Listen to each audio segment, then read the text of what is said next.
to the Vet S.O.S show brought to you by the Who You Know Network. Remember, don't drown in the sea of transition. Grab the Vet S.O.S Lifeline.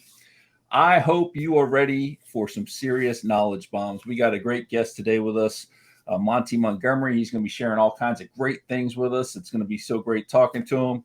As always, I'm here with my partner, Mark. Mark, how you doing today? Hey, good morning, everyone. Thanks for tuning in and joining. Get ready for those knowledge bombs. We got a ton today. So buckle in, strap in, and get ready. Absolutely. We want to make sure we thank everybody who's been pairing their channels with us when we broadcast the show. Please continue to do that. A great opportunity to put out some live content on your channel at the same time that we're airing it. So if you have any questions on how to do it, please message us with hashtag pairing and we'll let you know exactly how to do it. So with no further delay, let's get into talking about Monte here. Monte is a no-nonsense, enthusiastic military professional, strongly built, uniquely connect your company to military professional talent. He has more than a decade of experience helping the underemployed and unemployed with finding meaningful employment. He has 18 years experience in solving staffing concerns for companies and military. Currently as the director of business development at Fusion Cell. Fusion Cell operates with a team of top shelf talent themselves with over 150 plus years in civilian staffing and 150 plus years in veteran recruiting. Monte also serves as an ambassador for Mission 22, a healing organization for veterans in their time of need. And he's going to tell us about some other great opportunities he's got coming up here later in the show. Monte, how are you doing this fine day? Well, you know what? It's early morning over here. So I am actually, you get the best version of me. Nothing has tarnished my day at all. Right on. That's outstanding. That is outstanding. Yes. Always good to start first thing in the morning when everybody's fresh and happy before anything in life can happen or Murphy comes a visiting. Mark and I are quite familiar with Murphy's visits. So yeah. We'll see where he shows up today. All right. So tell us a little bit about you and how you got involved in supporting the veteran community and what really draws you to doing that kind of work. Yeah, I think my transition experience on its own is what really sort of catapulted me in here into this space or having these kind of actions, I guess. I'm a 23-year Air Force veteran. I got out in the middle of that, worked in our own company, built that up and watched it fall apart. So I've got kind of a different level of appreciation for the uniform, stepping out of it and then stepping back into it. And I kind of know what the transition was like twice, and it was hard. And really what brought me into perhaps having a tiny little voice in our community was the project that I did last year. It was 10 to 15 hours for about 48 weeks that I dedicated each week to military spouses and veterans and transitioning service members, and sometimes to include their of-age dependents. But the point of the conversations was these folks reaching out for whatever reason. Either I reached out to them or they found me. And we had conversations and we just simply talked about what was coming up or what was imminent. Like some of these folks were like 30 days away from getting out. And this is if you want to know what the root cause of what put me out here as somebody that makes a little bit of noise for our community, it's this experience, this circumstance. It was like every single one of us that were transitioning, to include our military spouses, they were handed this basket of garbage of problems to solve. And if I reached into 100 different baskets, there was a 90% chance that I was going to grab the same problems out of each one of those baskets. And so that led to some different things that we'll talk about later in solving those problems. But what I did not want is I did not want a veteran or a military spouse floundering around in not knowing where to go. We all know there is a significant portion of organizations and people out there that want to help. And some of them are just fantastic and they come from great places. But if we really get after what is producing results, what advice works, and it's different for everybody. So I'm certainly not saying one set works, but which organizations that are out there to help us are producing results and would be good for this particular individual's needs. And so that's what I started navigating. And that's what jumped me into this space. And unfortunately or fortunately, I have lost the concept of having a job and feel like I now have a purpose. It's pretty cool. That's awesome. Yeah, that is awesome. So tell us a little bit about your experience with maybe your own transition, right? And what you went through. I'm an Air Force guy, so and thank you for your service. I was a medic in the Air Force, and I did 4 and out, so mine was certainly much different than what Sean's going through. Everybody's is a little bit different. So what was It yours is. like? Mine, I was one of the guys that felt like I was aggressive enough, tenacious enough, capable. I was a talker. I can communicate. I was going to interview fine. And it led me to believe I was going to be fine. I didn't have a whole lot to worry about. And what I found going through that project last year is we might not all vocalize that, but there's a lot of attitudes out there that suggest that they think they're going to be fine. Mm. And that is sort of a powder keg of mistakes, because you stop being genuinely curious and you stop doing the kind of research that you need. And some of this attitude is being fed through our transition programs right from the very get-go, and certainly mine was. I'm listening to the kind of folks, maybe they're a GS9, GS10, and they've never transitioned out of the service, yet they're teaching me my transition course. And so I was listening to what they were telling me, and it just sounded easy. It just didn't sound like I should be overly concerned. And fortunately or unfortunately, I think the fortunate part is I'm hearing this across the board, that our transition programs get us about 50% of the way there. They get us talking about the right things and engaging in some of the right things. But that other half, that other very huge component, is the one that will produce the actual results. So Mark, that's sort of where my transition started. I'm going to be fine. I'm good. I can talk. I can communicate. I know how to run a business. I've done all these things in the military. I'm going to be okay. And so I started poking around out there, because the way my decision to leave the military came up is I woke up one morning, and it was the first morning in 20 some odd years that I did not want to put the uniform on. It had never happened to me before. And I'm fairly self-aware in a lot of areas, at least in my more mature years here. And I just knew that was the first sign. Everybody says that you know when you don't know until that moment comes. Well, that was my moment. And I wasted no time. I literally walked in and said, I'm done. I'm retiring. Let's get my replacement hired. Let's take care of this person really quick, and then I'm out. And I did just that. So I didn't leave a substantial amount of time for preparation. The one fortunate component, Mark, was SkillBridge. And SkillBridge is obviously becoming wildly popular. Major organizations, the Amazons, the Walmarts of the world, the DynCorps, the Raytheons, they're all building a SkillBridge program because of how much return on investment it has for private sector as well as the individual veteran. And so grateful that military spouses are now being included in that. So SkillBridge is what saved me. If I didn't have SkillBridge, who knows where I would have landed. And it was the power of, it was the power of networking that kind of got me at Fusion Cell. There was a gentleman that I'd interacted with many times over the previous decade as we served as state superintendents and national program managers in the Air National Guard. And so we had a conversation, and that conversation led to, well, why don't you try us on? So I signed up for a SkillBridge with Fusion Cell. Fusion Cell is a full service staffing company that leverages veteran and military spouse talent out to corporate America. And I'm thinking, okay, great. I'll be a recruiter. I've done that before. I'm good. I'm safe. And so I get on the phone with the COO, Matt Morrissey, and he's talking with me. We go through a series of interviews, and I meet several people throughout the company. And the end game was that my job offer came in as a business developer, and I was somewhat confused. Here I am going into business development, which is sales, which isn't too far removed from recruiting, but the actual tasks and what I'm doing is very far removed. And so I was pretty intimidated because I didn't take care of myself during that transition period where you have the economy of time. And what I'm referencing is that before you get out, I didn't have a whole lot of other options. So I of course, I took it. I did the SkillBridge component. I learned what business development was. And as I started to go through that, I'm engaging with all kinds of veterans. I'm figuring out what this LinkedIn thing is.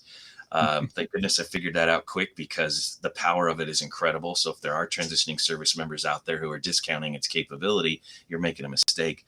But I'm going to drop a big one on that. Boom.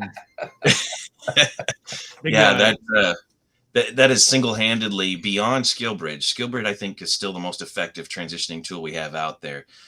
LinkedIn, if not on the same level, is just barely below that. So anyway, I will, if I can interject, I just want to the audience say that is 100% true. And what we're seeing is military and educators those are probably the two industries that probably have the most severely lacking LinkedIn profiles or skills. So if you're listening and your LinkedIn is not where it should be sure that you're getting help with optimizing it, making sure that the metrics are there, that the algorithm is being worked, that you're on LinkedIn. Yeah, 100% agree. I'll say the mill spouse and veteran spouse community as well is probably underutilizing that. Absolutely. My wife being one of them, she is fighting me tooth and nail on building that profile. Oh man, don't get her on the phone with me then. I may both need be in to the doghouse. But, I mean, you said so many things in there that were just absolutely amazing and have been echoed by others on the show, like the importance of the skill bridge. I'm doing Hiring Our Heroes is the version I did, and I'm doing it right now. It's phenomenal, just the whole experience. And then, of course, the LinkedIn piece, crucial. And you don't have to get as active as some people, but you got to have a presence, and you got to, get out there and try to meet people. And I've yet to have anybody just flat out, be rude to me. I don't want to connect with you. And, if they don't want to connect, they don't want to connect, but they're not rude. They're not going to hurt your feelings. You just move on to the next person. But the biggest thing is you get those informational interviews out of it, talking to people to find out. I was able to cross so many things off the list. I was like, yeah, I'm not doing that. I'm not doing that. So it's just huge. And then of course, the thing that we've probably heard almost every single episode was that the transition program is really, it's the baseline. It is literally, you get the bare basics. It's your minimum PT score on the PT test, but it's required to do. And there's some good information, but like when I went through, I was fortunate to be in the senior course, and most of those guys were just concerned about getting out and getting home. They didn't even care about the information. So a lot of our classes got cut even shorter. And I was just like, you got to be kidding me, especially the VA brief. The questions are poor. The crosstalk is poor in those environments. It's really unfortunate. Who suffers the most is our junior enlisted. Yeah, absolutely. Yeah. I was, to that point, I was going through all of my, my sea bag and all my stuff and pulling pictures and trying to find some of that for some collateral for the show and our website. And I found this. Oh my goodness. Is that coming through straight? Is that coming through straight? Can you read that? Yeah, it's backward. It's flipped, backward. But I recognize it. It's the September 1997 pre-separation guide. That's what I got when I exited was this. It's about that thick. Yep. It's all you need. That's what I'm glad all your problems were solved. That's good. Yeah, thank you. Yeah. Perfect transition. So you told us a little bit about Fusion Cell. Sounds like an amazing organization doing great things. I know that you are an ambassador for Mission 22. Can you tell us a little bit about Mission 22? I can. Mission 22 is really a very organic, grassroots, almost regionally or even locally ran groups. And so what Mission 22 is set out to do is to do anything that impacts suicide rates. End of story. And so it can be as simple as something that I've done, which is holding a sign on a busy street that says, if you're a veteran and you need to talk, I'm here. And literally just standing right there. You would be surprised at the engagement that you get from something that simple. And so the heart of that particular mission is to give somebody a place to fall. And sometimes falling on top of another veteran or falling into another veteran that can just listen and just be a sounding board. And there's some really just organic moments that happen with that, where you're listening to a story that either there are suicidal thoughts, there are plans, there are failed attempts. And when you hear these kind of stories about a mind space that's gotten really, really dark, there's two things that happen. You are personally affected. You are enlightened to the burdens of others, and you're exposed to a opportunity to listen in a way that is both uncomfortable and just incredible. And you can push these folks to resources. You can push these folks to groups. And what Mission 22, I think, does really, really well is at what seems like sort of the entry point of these dark mind spaces, they seem to show up. and then you get these groups, and you can send them to equine therapy, one of my favorites, or you can send them to an outdoor excursion with knuckleheads like me, where I just feel like when you get out in nature, it just knocks the rust off the soul, right? And you sit into a situation where you're free to sort of speak about your pain or your fear or your misgivings or things that you've lost that you can't ever get back. Those things tend to come out, and Mission 22 often has people in place in locations that are just both random and very planned, and give somebody a place to download. And so it's not a, it's not a medical facility. It's nothing. There is no facilities. It's our community being available to our community. That is awesome, and something very, very necessary. I'm sure you saw the recent reporting about the numbers and the possible mislabeling and just miscalculation of numbers. Could be as high as 44 a day, if not higher, and it's just a shame. We got to definitely do something better. So I'm glad you got groups like Mission 22 out there. Well, Mark, I want to drop just one tiny thing. We're in a very unique time period, and I think the topic that we're talking about is affecting a few other things as well. So we're in the post 9/11 component, where all of our post 9/11 people that were called to service are retiring, or they're already out. So the last great big call to service, the big moment of red, white, and blue, where our brand was all over the country, and communities and neighbors were talking in ways that they never had in a long time. We haven't had a call to service since then. We haven't had a large emotional pull on the heart.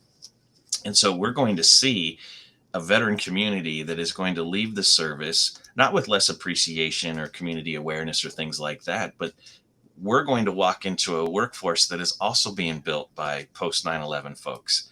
And so the call to service and the exposure to military folks is even lower.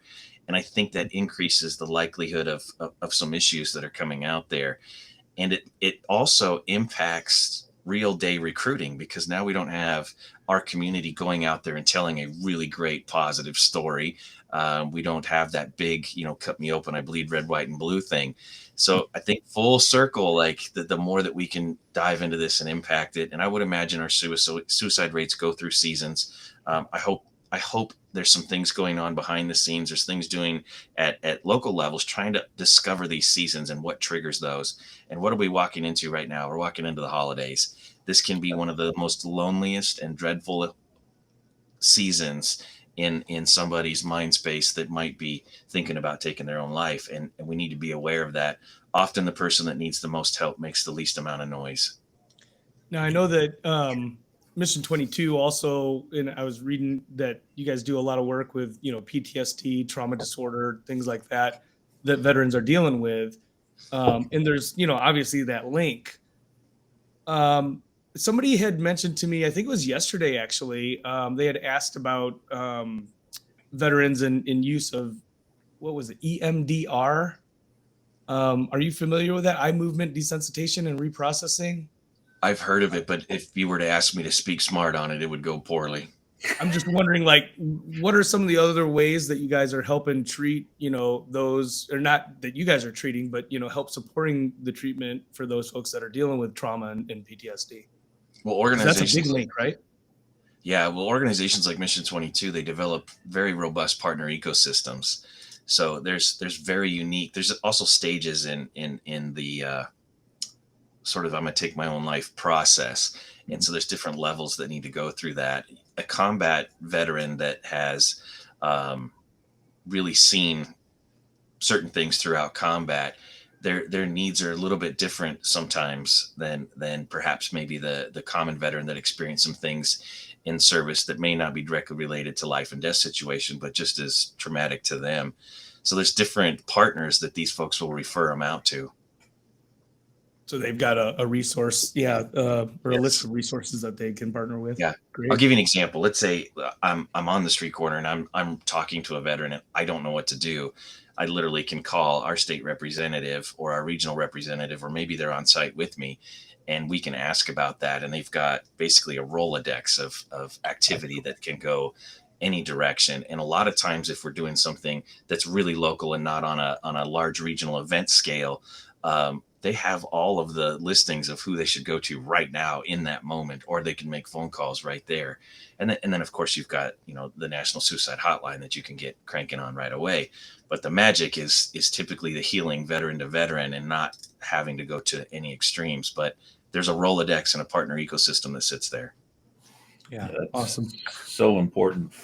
So before we started, you're telling us about two great initiatives you got coming up. We got about 8 minutes left here, and I definitely want to get into these. So we'll start with Milk Root. You were telling us a little bit about that. So what is Milk Root, and what do you got planned with that? Well, let me start with where Milk Root began. I was on a phone with a young lady, as well as just a few hours later, a gentleman, both veterans transitioning out of the service. Well, forgive me, she had already been out of the service, and she was in her 11th month of job hunting, without success. Long story short, I had nothing that Fusion Cell controlled where I could go put them directly in front of a hiring manager and watch them have success. I couldn't do anything. They were also in particular fields. I just didn't know damn it about them. I didn't know anybody in those lanes. I didn't know who was recruiting for them. And it was the first time that I wasn't able to at least advance a conversation to somebody else that could take care of them better than me. And it pissed me off, to be honest with you. Like, I did not like being in that position. I didn't like people giving me some sort of title like veteran advocate or somebody that makes noise in our space and not be able to do that. So the idea of Milk Root instantly developed. It was like 2 o'clock in the morning, and this just poured ideas out on a paper. I'm like, how can I make sure that never happens again? But how do I keep it in a community that I trust, that is motivated, and that will honor the original intentions? So the idea was simply this: I want to bring in every single person who has ever recruited in the military that is now recruiting out in the civilian space. In addition to that group, I want to add to that group any veteran or military spouse that may not have recruited in the military, but is now in the recruiting space for corporate America, rural America, tech America, whatever. And so what I did is I put out this video just to test the concept. Hey, I got this idea. What do you guys think? And I don't want to say it blew up, but in my little world, it was a lot bigger than I anticipated. Mm. And so what happened is we sort of made a call to action out there. People started flowing in. I don't know what the roster is now. It's probably somewhere between 75 and 100 active folks that have submitted their desire to help in this way. And so I went after 3 other committee members, and we'll be announcing them hopefully this week. And so Milk Root will be launched hopefully right on Veterans Day this particular year. And it's going to be for the community that I talked about. And here are the 2 purposes. The main purpose is to make sure that there is nobody that is in the space to talk to our people on a regular basis, meaning these are active folks that are pursuing military talent, transitioning service members, military and veteran spouses, as well as their of-age dependents. They'll hopefully never be in a position not to be able to help them and direct them to hopefully a perfect person. So if somebody calls me and asks about a tech role, and maybe it's cyber, I know who to go to. Or if they want to get into manufacturing, I know how to go into it. We have a platform that's been gifted to us from, we'll mention those next week, but just an amazing organization. And so our recruiters that are out here, somebody like me will be able to go into this system, hover over a map, find the location. All these recruiters will pop up out of it. Oh, crap, I know that guy. And I'll grab them and I'll make the referral directly right there in real time with all the kind of notes. It's going to be really, really powerful. So the first purpose is to make sure that none of us ever are put in that situation that I was put in. We want to help. We need to be able to help. This solves that problem. I did not expect it to get as much attention as it did. When we looked at the scalability of this, we're looking at, probably a couple hundred before Christmas. We're looking at 1,000 by next year. And the way that scales out, that's about 10,000 recruiters, talent acquisition, and sources at the end of 24 to 36 months that will now be in this nucleus completely free. Like there's no game here. It is just simply free 99 pool of minds, man. It's going to be incredible. And the committee members that I got on here are totally bought in, and we really consider ourselves sort of just the driver of the car. That's it. And then everybody behind us will tell us where to go with this thing. The second component of that is our national active and reserve recruiters that are out there right now on the streets trying to replenish our forces. What a wickedly tough time to be a military recruiter right now. It's never been easy, But in this particular time, with very little call to service, perhaps one of the most robust populations that are not quite prepared for the physical requirements to join the service, it is really, really tough out there. So let's say we grow Milk Root into a 3, 4, 10,000 person organization. One of the things that we're going to ask of our members is you're going to spend 1 hour a month. That's it, just 1 hour a month, giving whatever you possibly can to our active and reserve military recruiting people that are on the streets right now. That may be just carrying chairs to help them set up an event. It may be positively telling your story, or just telling your story, whether it's positive or negative, just having a voice out there for this particular community. Now, if we did that 1 hour a month, that's 52 hours out of one person, that's 12 hours out of every single volunteer every single year. Multiply that by 10,000. That has to be some sort of positive impact. So that's what Milk Root is. Yeah, I've got a connection for you. I'll leave his name off there, but yeah, I got a connection. He's in San Antonio, retired. He's working with a big company. I won't name them either. It starts with A to Z. So I've heard of him. But yeah. I'll connect you because his new position is to recruit, and he's in San Antonio, right, military city. So it's to recruit veterans to that space. So I think you guys would have some great synergies. Oh yeah, that's what we're looking for. I think there's 2 more options there too, Mark. Once we get our website up and our partnership page, I think partnering with something like Milk Root would be awesome to help get the word out. Not to mention our parent organization, who's sponsoring our podcast, is the Who You Know Network, pretty much based out of Dallas there. So connecting Milk Root with Who You Know to tie in even more to that military side, because I know I try to push any transitioning service member I meet over to Who You Know, just because it helped me so much to really jumpstart what I was doing. So yeah, absolutely, fantastic connections there. Well, and shameless plug, I mean, one of the things that we do in the Who You Know network is teach LinkedIn optimization. So yes. For those people that need help with their LinkedIn profiles, we've got a proven system that we can walk people through and even guide them and have a playbook for them to be able to plug in a template to their LinkedIn. Yeah. So we're coming down to the end, and I know you got another big one, and this one here I'm really interested in. You got the MilSpouse Summit coming up. Tell us about that one. Yeah, I'll be very quick because I see our timeline here. In the simplest form, I have spent a tremendous amount of time, whether it's through my MilSpouse Mondays component or just genuinely being curious about what's going on in that community. Where this began was I was a really crappy service member to my spouse, in the sense that there were many opportunities throughout 2 decades that I could have supported differently. I could have listened better. I could have chosen her over maybe some of the things that the uniform services that was asking of me. That was the catalyst. Then I began MilSpouse Mondays, and then I got to hear stories, both international spouses and national spouses, and the basket of garbage that they were given was very consistent. So in the shortest form, we have another committee and many subcommittees being built. If you are a military spouse resource and you actually produce results, we're going to vet this, and we're really going to make sure that there's some grit to what it is that they're doing. We're going to pool all of those incredible minds on either a virtual or an in-person stage, probably in DC, with some really high-level folks that are supporting us, to include some high-level corporate sponsors. 2 goals in mind. 1, to develop an international playbook for military spouses, whether you're an E1 spouse or whether you're an O6 spouse. And you're going to have a digital decision tree that'll just walk you to the perfect resource. And it's awesome. Going to be able to communicate as many things as we can: childcare, housing, and of course, a very major one, which is employment. The second component of this summit is going to be to develop a playbook for corporate America to teach them how and why to take advantage of this talent pool. That is absolutely amazing. I cannot wait to see what you come out with on that one, because any of us who have served and married at the time understand how poorly the job market is for spouses. And that's just going to be a huge impact one. Job market is favorable. Yep. The structure of how they're hiring their people is poor. Yep. Very, very much so.